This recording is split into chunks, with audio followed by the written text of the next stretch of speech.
Bloomberg Sound of Freedom hit piece written by Pro-Pedo contributor. Now, I knew something was up. I mean, why else would you be against a film that calls out the trafficking of children and it's based on a true story? Why would you be against that and make a hit piece against it unless you are pro-pedo? And that's what I was saying from the beginning. And come to find out, yes, the guy that wrote the hit piece is pro-pedo. I mean, these leftists are disgusting. They're after our children. We need to protect our children. And I'm calling out every single one of them. Best believe that. But before we get started, go ahead and hit that like button. Share this out so we can get this information out there. Subscribe if you're not already a subscriber, and hit that alarm bell so you know when I'm putting out new stuff.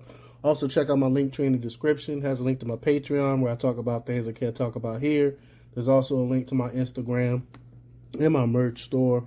Also, check out jjthepsychotherapist.com for news as well. All right, let's talk about this news here. Following the release of Jim Caviezel's film Sound of Freedom, which addresses child trafficking, mainstream media outlets have published critical pieces denouncing it as a conspiracy film related to QAnon.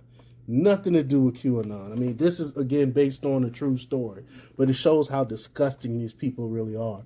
But one such hit piece in Bloomberg was written by Noah Berlatsky, who not only opposes the movie, but has a troubling history. Berlatsky, a liberal contributor to mainstream media, previously worked for an organization that sought to normalize pedophilia. That's right. Can't make this stuff up.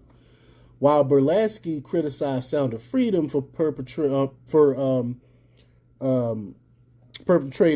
dangerous tropes and linking it to QAnon, he himself has a sordid history of advocating for the normalization of pedophilia. I mean, just disgusting again. And in 2021, Berlatsky became the communications director at Pro-Pedo, a nonprofit claiming to protect children from sexual abuse. However, a closer look at their content reveals that they actually seek to promote pedophilia under the guise of protecting children. I mean, these are some sick people. They lamented the stigmatization of pedophiles and advocated for the idea of minor attracted persons and virtuous pedophiles who resist acting on their urges. I mean, some sick stuff. Even before joining Pro-Pedo, Berlatsky had a history of promoting the idea that children could consent to sex with adults. He wrote an article in 2016 that suggested minors should be free to work in the sex trade. I don't know how anyone take this guy seriously. His social media history also showed support for pedophiles and controversial views on transgender issues. Despite Berlatsky's opposition to traditional family structures, he himself is married with children. He published an article in 2023 describing his non-traditional family, which includes a bisexual and a non-binary wife and a transgender daughter.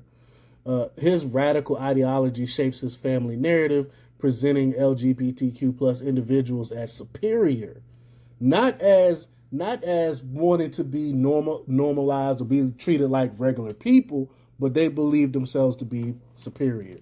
And the criticism of Sound of Freedom by figures like Berlatsky is not simply a matter of mainstream media targeting independent film.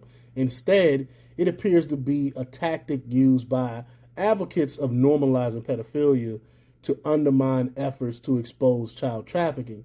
By associating themselves with individuals like Berlatsky, these media outlets' criticisms against those speaking out against child trafficking seem insincere and hollow.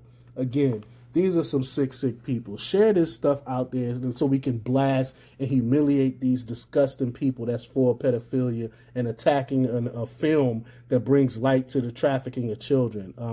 So share this out. Leave your comments down below. Like, share, and subscribe. And check out jjthepsychotherapist.com for the latest in news. Until next time, peace.